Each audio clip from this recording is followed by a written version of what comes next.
Hi guys! I'm now here in Hinatuan, the famous Enchanted River.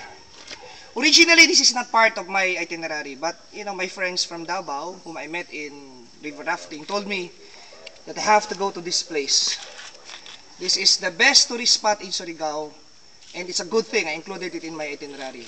Tomorrow I'm going to Surigao, but it's a good thing I stopped here. What is the Enchanted River? As you can see, the waters are blue.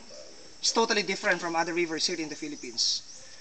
From San Francisco, Agusan del Sur, it took me 1.5 hours to go to this place. Then from the bus terminal in Hinatuan, it took me 20 to 25 minutes using habal-habal. Again, the pain, the travel is worth it. If you have time, you visit Surigao. You visit the Enchanted River. It's more fun in Mindanao. It's more fun in Surigao. It's more fun in the Philippines. Again, the Enchanted River in Surigao del Sur. Bye guys!